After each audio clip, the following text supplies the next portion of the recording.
Diagram को ध्यान से देखो, सिर्फ अपवर्ड डायरेक्शन में दो फोर्सेस हैं T1 T2 और डाउनवर्ड डायरेक्शन में दोनों का वेट। तो डाउनवर्ड फोर्स होगी 220 G और अपवर्ड फोर्स होगी T1 T2। तो T1 plus T2 is equals to 200 G plus 20 G। Conversion वगैरह कर लेना है ऐसे में जो आप करना चाहते हो, मैं सिर्फ इक्वेशंस बता रहा हूँ। उसके बाद talk about any point should be zero. तो आपको देखना पड़ेगा कौन सा टॉक किस डायरेक्शन में कर रहा है, सेम डायरेक्शन वाले टॉक ऐड करने हैं और उनको ऑपोजिट डायरेक्शन वाले टॉक्स के साथ इक्वेट करना।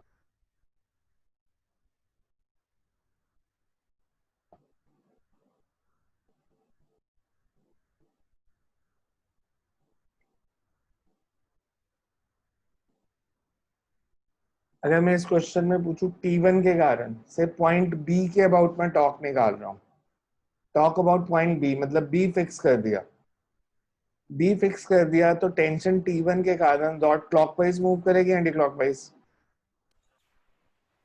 Clockwise.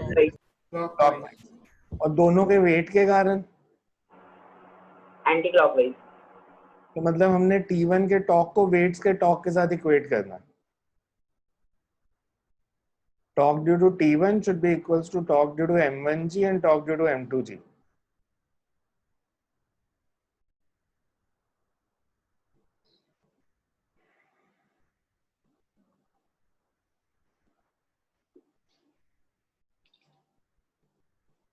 So we can say first.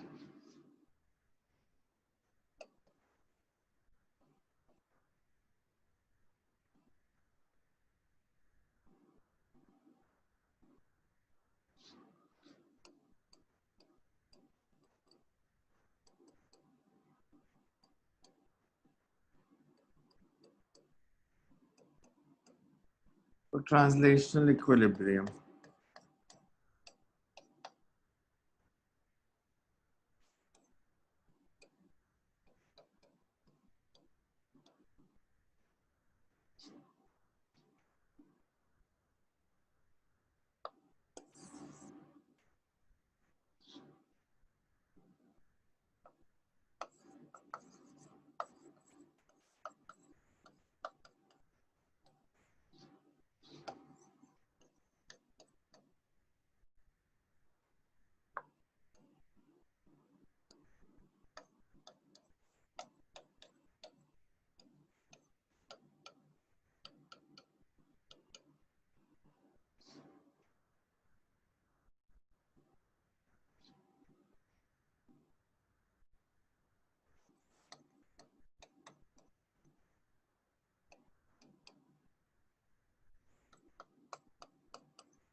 यही आ रही है वैल्यू, देखना 160 आ रही है।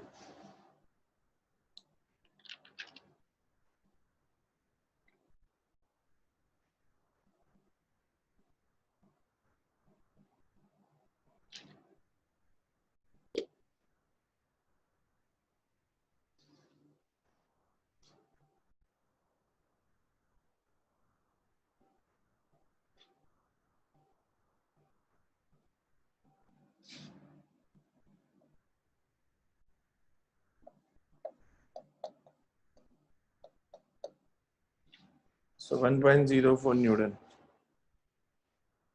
और दूसरी वैल्यू फिर आ जाएगी 94G। 94G would be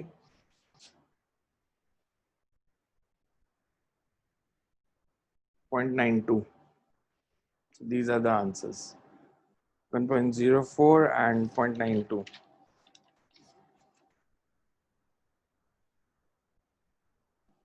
sorry, total कितना था हमारे पास? 220। नहीं 0.92 नहीं आएगी, 220 माइनस 106 114 इंटू 0.98 1.12।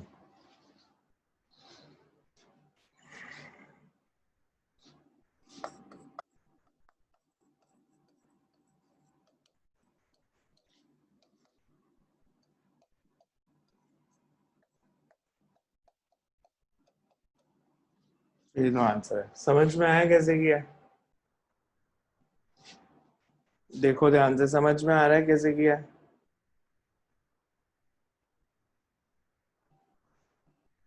अगर डाउट है तो पूछो मेरे से, अगर ये नहीं समझ आ रहा टॉक कैसे इक्वेट किया है। तो समझा दो टॉक से, टॉक वाले इक्वेशन। T1 के कारण टॉक कितना है? T1 का B से डिस्टेंस कितना है, परपेंडिकुलर डिस्टेंस इसका B से 100, तो T1 इंटू 100, 200 का डिस्टेंस कितना है 50, सेंटर से एक कर रही है, और इसका डिस्टेंस 30, तो 200 G into 50 plus 20 G into 30, because दो फोर्सेस है ना ये। 20 G is acting at a distance of 30 centimeter and 200 G is acting at a distance of 50.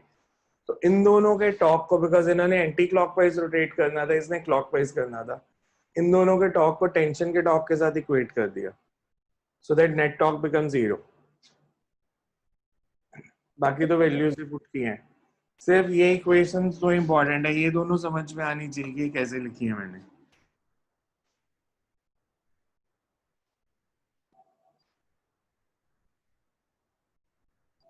Every other thing is maths, उसमें कुछ लेना देना नहीं है। ये दो इक्वेशंस लिख ली तो you will get the answer कि net force is equal to 0 and net torque is equal to 0।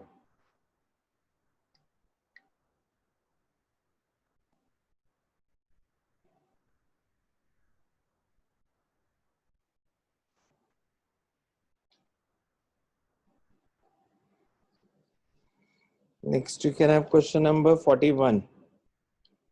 These are important ladder problems. A uniform ladder of length 10 meter and mass 16 kg is resting against a vertical wall making an angle of 37 degree with it. The vertical wall is frictionless, ground is rough. An electrician weighing 60 kg climbs up the ladder. If he stays on the ladder at a point 8 meter from the ground, from the lower end, what will be the normal and force of friction on the ladder by the ground? What should be the minimum coefficient of friction for the electrician to work safely? मतलब ladder slip ना करे. What should be the value of mu so that ladder does not slip? Question पढ़ो ध्यान से एक बारी दोबारा.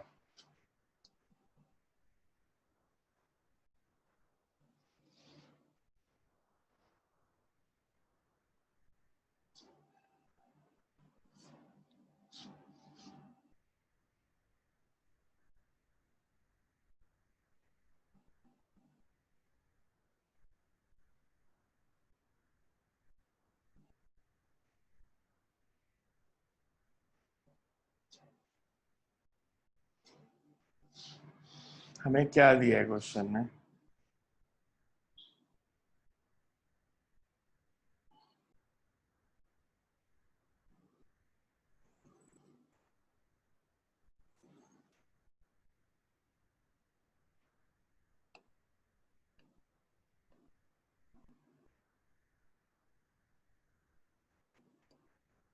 You have ladder resting against a vertical wall.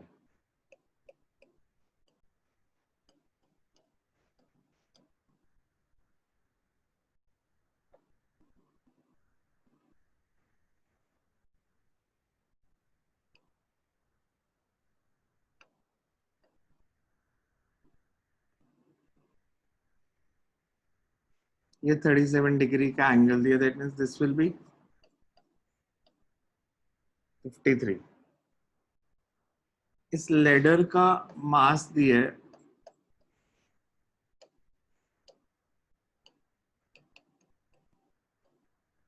16 kg और लेंथ दी है 10 मीटर। एक इलेक्ट्रीशियन ग्राउंड से 8 मीटर की हाइट पे है यहाँ पे, मतलब ये डिस्टेंस 8 है इस जहाँ पे इलेक्ट्रीशियन है. Electrician is at a distance of 8 meter from the ground. और उसका वेट दिया है 60 kg.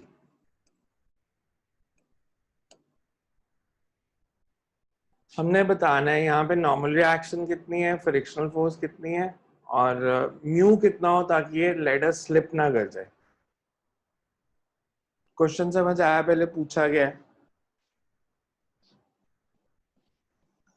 हमें लेडर दिया है resting against a vertical wall. Wall frictionless है, ग्राउंड पे फ्रिक्शन है. हम पहले फोर्सेस मार्क कर लें बिकॉज इक्विलिब्रियम कंडीशंस तभी लगेंगी. अगर मैं फोर्सेस मार्क करूं, किस पॉइंट पे बताओ कौन कौन सी फोर्स लग रही है? फ्रिक्शन, नॉर्मल रिएक्शन, नॉर्मल अगर ये लेडर स्लिप करेगी तो right side left side? Right side, side, friction left side, एक नॉर्मल रिएक्शन इधर, लेडर का वेट कहाँ पे एक्ट करेगा? सेंटर ऑफ मास, लेडर के सेंटर पे.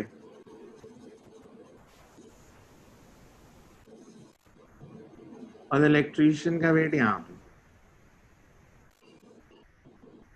एसी डिस्टेंस कितना होगा?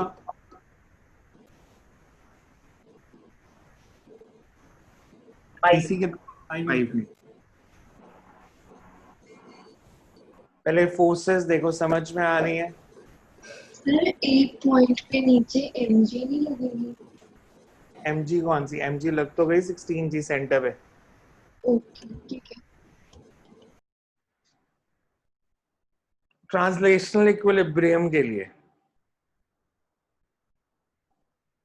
For translational equilibrium horizontal direction में कौन कौन सी दो फोर्सेस हैं? N2 और F2 एंड बोथ N2 और F, मतलब ये दोनों इक्वल होने चाहिए. For translational equilibrium N2 and F should be equal.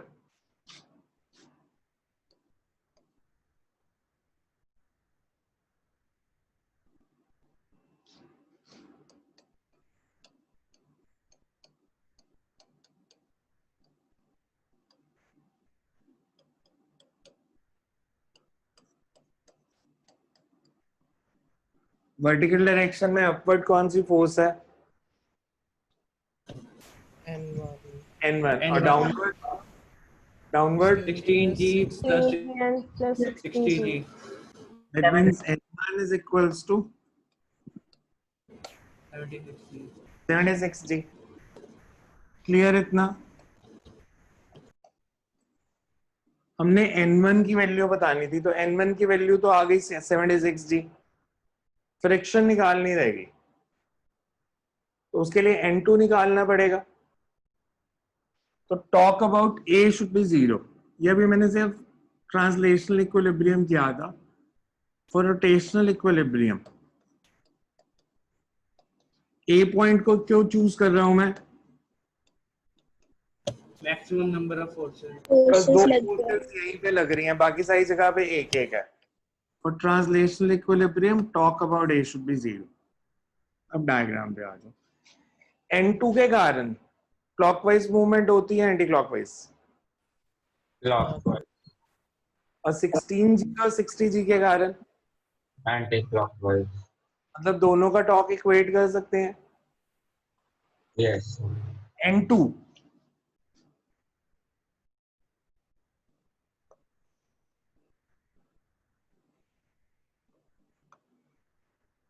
N2 ये है, तो इसका ये लाइन ऑफ एक्शन हो गया. इसका A से परपेंडिकुलर डिस्टेंस कितना होगा? 6 मीटर. ये 10 है. 10 sin 2. तो sin 53 is pi by 10.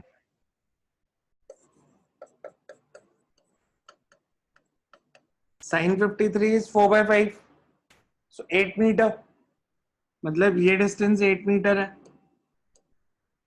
तो टॉर्क ड्यू टू N2 कितनी होगी? Force into perpendicular distance 8 and 2. 8। 8 into N2. अब मैं अगर 16G को देखूं,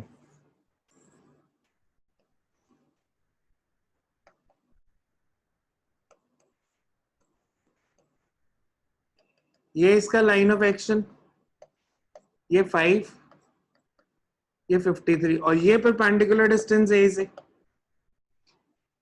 बिकॉज लाइन ऑफ एक्शन का यही डिस्टेंस बन रहा है। ये अगर 5 है तो this will be 5 cos 53। 5 cos 53 is 3 metre. तो 16G के कारण टॉर्क कितना हो गया? 16G into 3। Similarly 8G 60G के कारण कितना हो जाएगा? फिर ये 5 cos 53 है, वो कितना हो जाएगा? 8 cos 50। 8 cos 53 is 32/5. ठीक है। हमने टॉर्क इक्वेट करना है। N2 का torque should be equals to torque due to 16G plus torque due to 60G।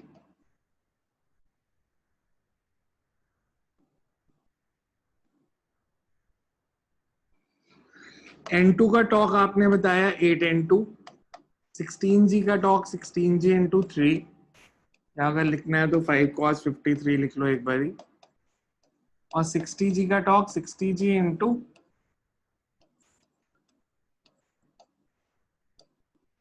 ये इक्वेशन सबको समझ में आनी चाहिए बिकॉज बाकी मैथ्स है। ये इक्वेशन देखो समझ में आ रही है कि मैंने कैसे फोर्स इनटू परपेंडिकुलर डिस्टेंसेस को इक्वेट किया है। तो N2 कितना आ जाएगा यहां से? मैं 8 को कैंसिल कर दूं तो this will B 2G into 5 cos 53 plus 60G। 8 cancel हो जाएगा तो cos 53 लिख सकता हूं ऐसे इक्वेशन। पूरी इक्वेशन में 8 कैंसिल कर दिया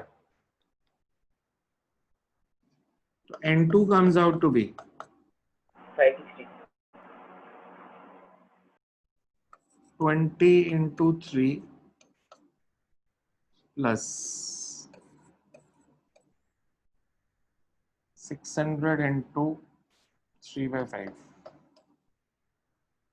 So 120 into 3, 360 plus 60, 420.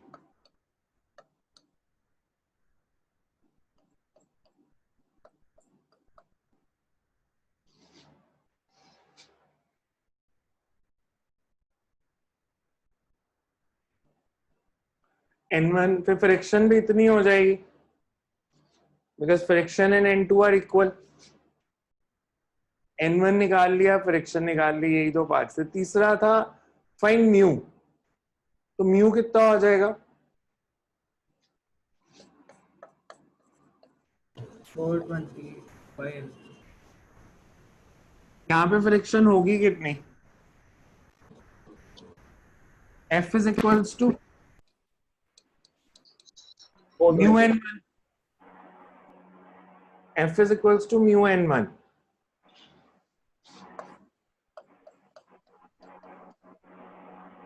And N1 is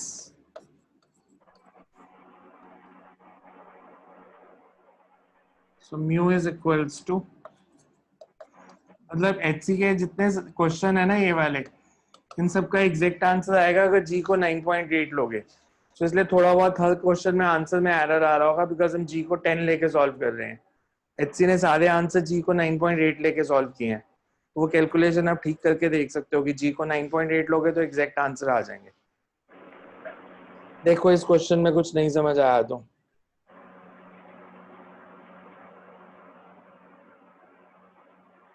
torque निकालनी सबको आ गई है। जो इक्वेशन लिखी है 8N2 is equal to 16G into 5 cos 53 plus 60G into 8 cos 53। This equation is important because ये लिखनी आनी चाहिए। तो एक बार आप इसे फिर एक्सप्लेन कर दोगे? अब 16g का डिस्टेंस देखो कितना है, परपेंडिकुलर डिस्टेंस। टॉर्क का फॉर्मूला क्या होता था? Force into perpendicular distance. जैसे ये 60g है,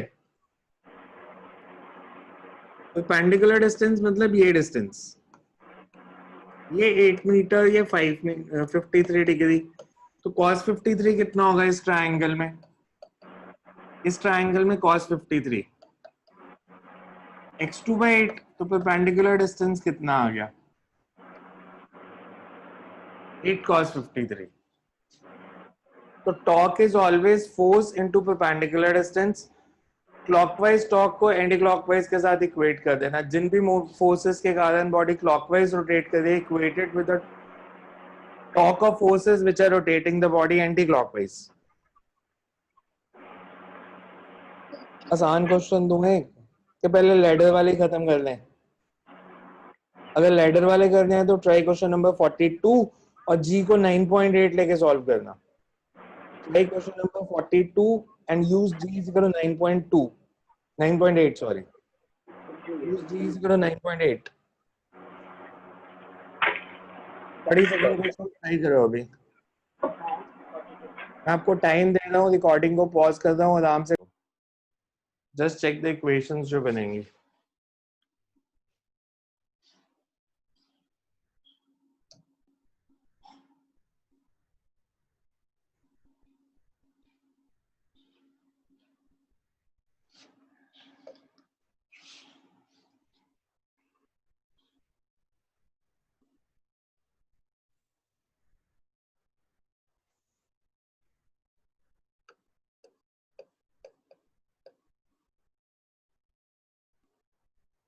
इसका मास नहीं पता।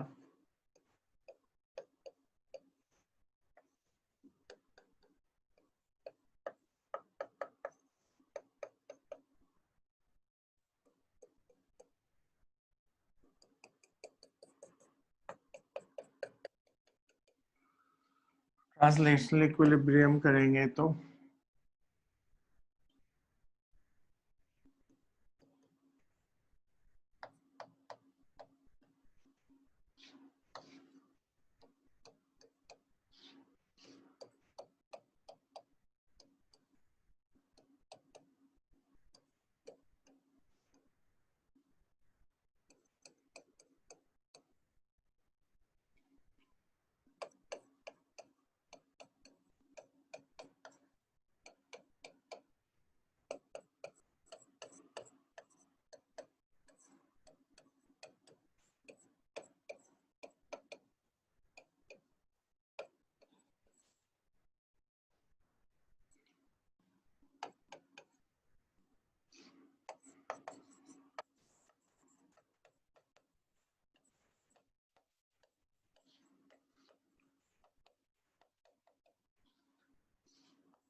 ये इक्वेशन देखो, समझ में आ रही है दोनों?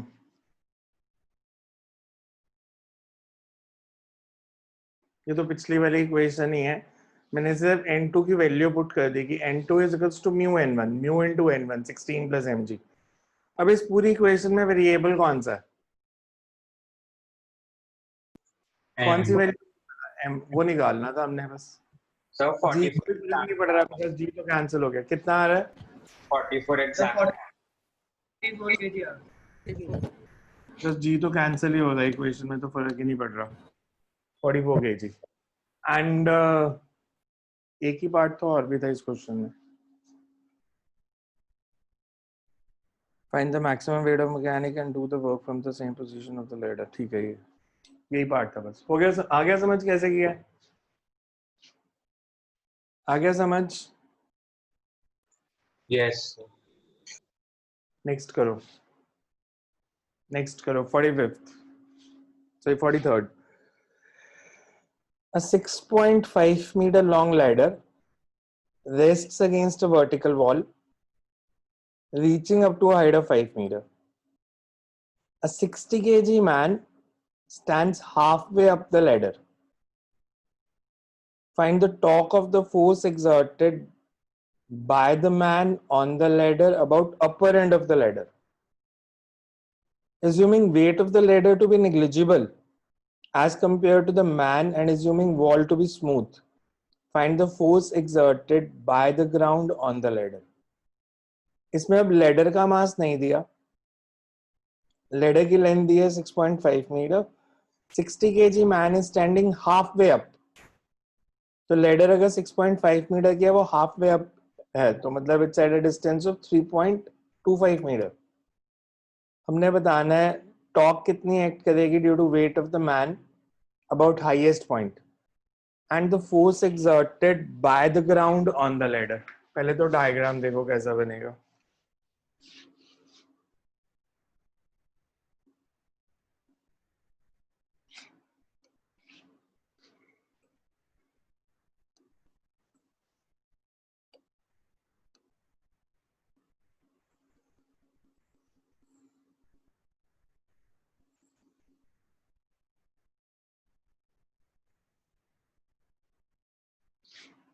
हमें दिया है कि लेडर की जो लेंथ है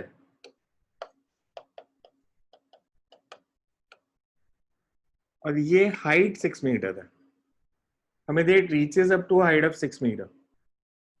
अ man is standing Midway.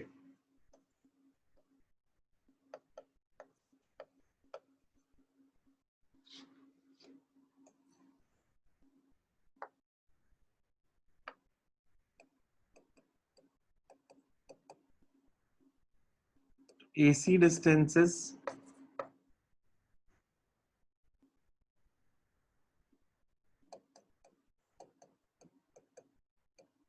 3.25 meter. Either forces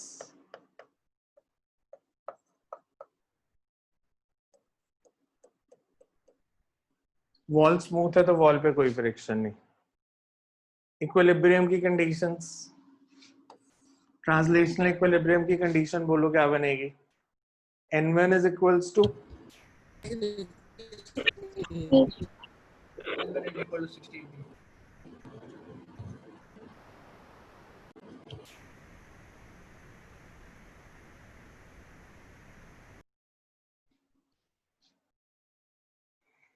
first part में कहा इसके वेट के कारण टॉक अबाउट बी.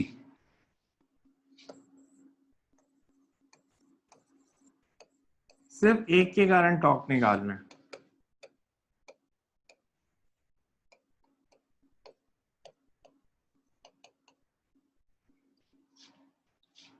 इसका ये लाइन ऑफ एक्शन होगा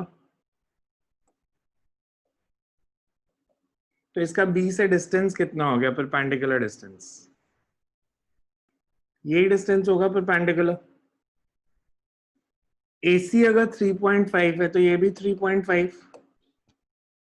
टोटल 6 है तो ये डिस्टेंस कितना हो जाएगा? 3 मीटर. परपेंडिकुलर डिस्टेंस कितना होगा? Because torque is 60G into R perpendicular. R perpendicular की वैल्यू पाइथागोरस थ्योरम से निकल आएगी. हाइपोटेन्यूज भी पता है और बेस भी पता है, तो परपेंडिकुलर कितना हो जाएगा?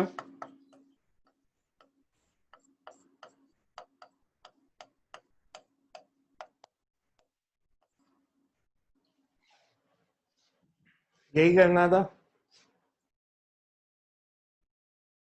आया समझ या नहीं आया? Torque about B due to weight. Torque about B due to weight. समझ में आ रहा है कैसे लिखा है ये वाली equation? 60g into r perpendicular।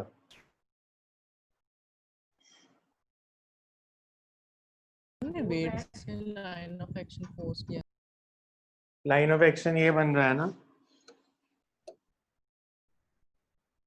सब इसको ले रहे हैं, ये लाइन ऑफ एक्शन है, तो ये डिस्टेंस b से, okay because line of action का मतलब है फोर्स से लेके स्ट्रेट लाइन ड्रॉ कर दो। कोई भी फोर्स है, जैसे मेरे को किसी भी पॉइंट के अबाउट निकालना है, मान लो एक फोर्स है ऐसे, फोर्स इस डायरेक्शन में है, मैं आपसे बोलूं से इसका टॉप निकालो about any point. Any point मतलब से अगर ए से निकालना है तो यहां से एक स्ट्रेट लाइन ड्रॉप कर दो, तो दिस इज आर परपेंडिकुलर। अगर फोर्स ऐसे एक्ट कर रही होती, ये पॉइंट है, तो यहां से अगेन परपेंडिकुलर। तो बेसिकली आपको परपेंडिकुलर डिस्टेंस निकालना होता है। ये इक्वेशन देखो, समझ में आ रही है कैसे लिखी है? सेकेंड पार्ट है force exerted by the ground on the ladder. Force exerted by the ground on the ladder कितनी होगी? N1 कितना है? N1 जी। और फ्रिक्शन कितनी है? N2 N2। तो N2 निकालो कितना पहले। N2 कितना आएगा for equilibrium, for rotational equilibrium?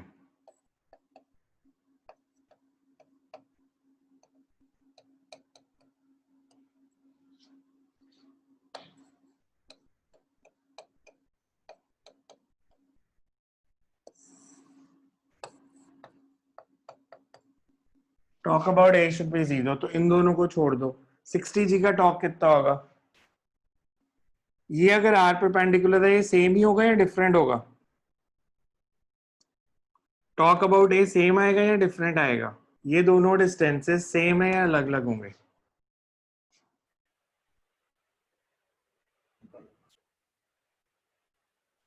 Same होंगे। तो टॉक अबाउट 60g कितना हुआ? 60g into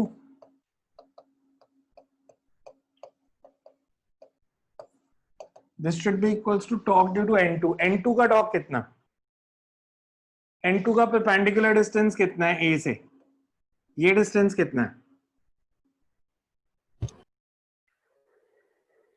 6 metre.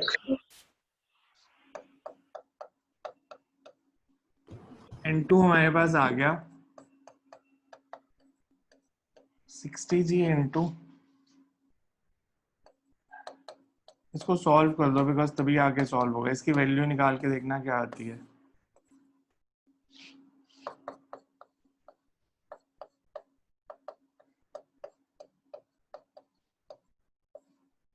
इसकी वैल्यू निकाल लो, √3.25 स्क्वायर माइनस 3 स्क्वायर, ये आता कितना है?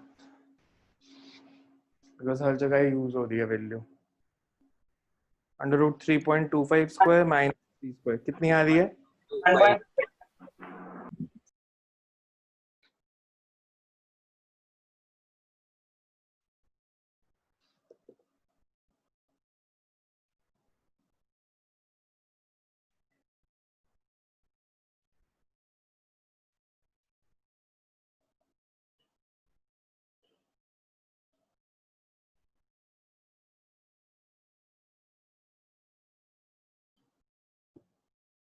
अप्रोक्सीमेटली 1.2425 आ रही है। Yes sir, 1.25 आ रही है। So this comes out to be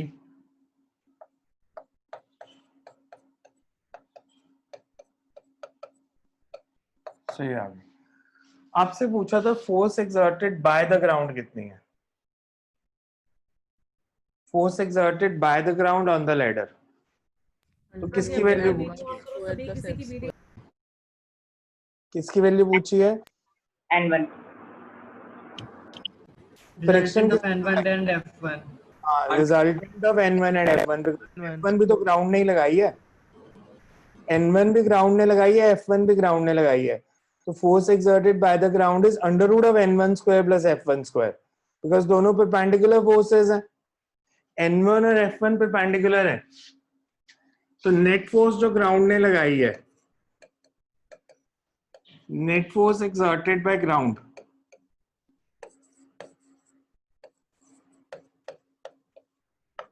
that is under root of n1 square plus f1 square. n1 f1 आपने निकाल लिया, so you can find the answer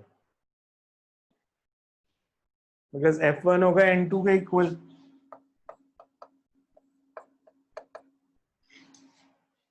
so under root of n1 square plus f1 square, under root of n1 square plus f1 square. एक easy question देता हूँ, इसको गलत मत करना, but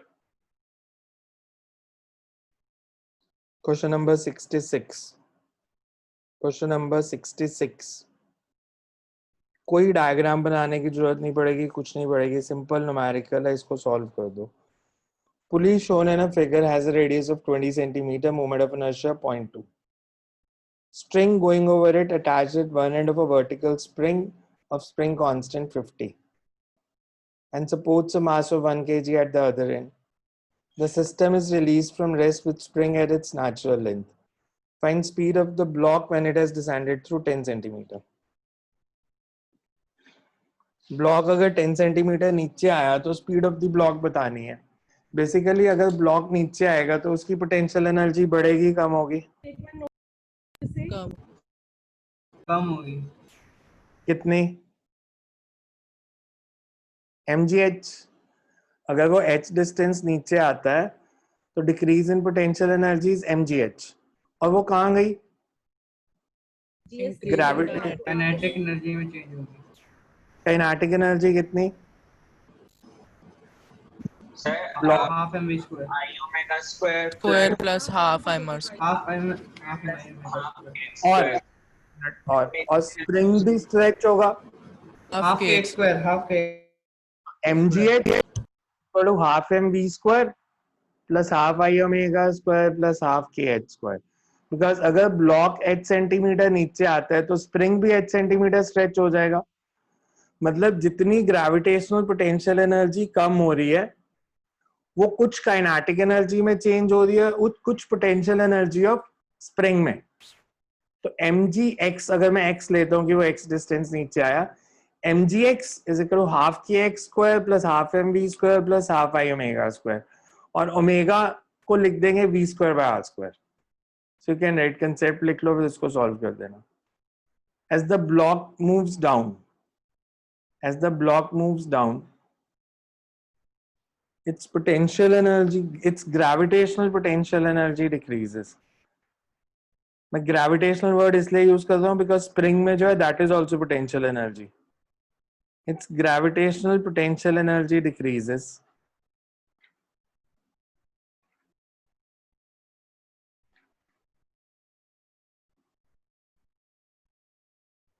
Using conservation of energy, using conservation of energy, the decrease in gravitational potential energy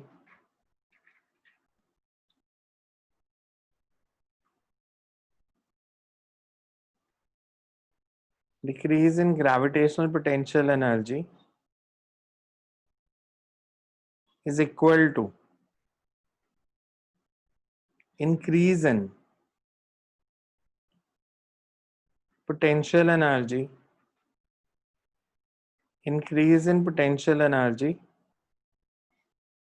stored in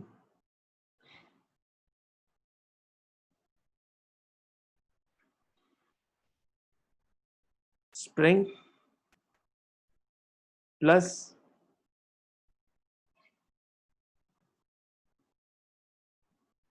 increase in kinetic energy of pulley block system, increase in potential energy of pulley block system, that is mgx, that is mgx is equal to, that is mgx is equal to half mv square plus half I omega square plus half kx square. x हमें दिया है, सारी values दी हैं, सिर्फ omega square को v square by r square put कर दो. Everything is given in the question.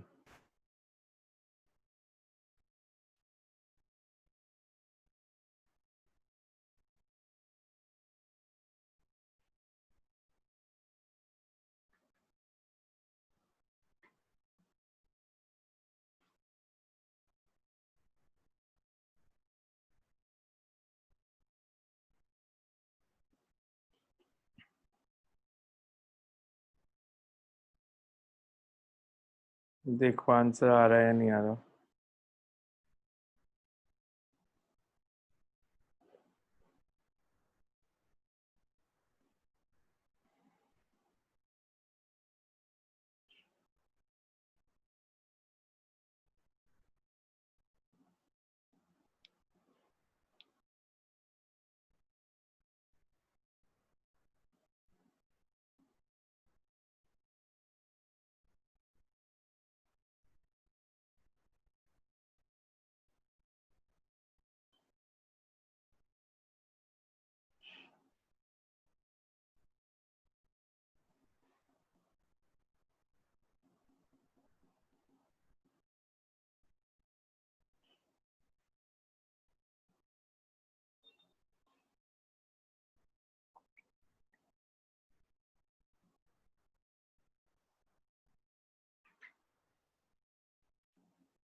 Yes sir ठीक है 0.5 आ गया.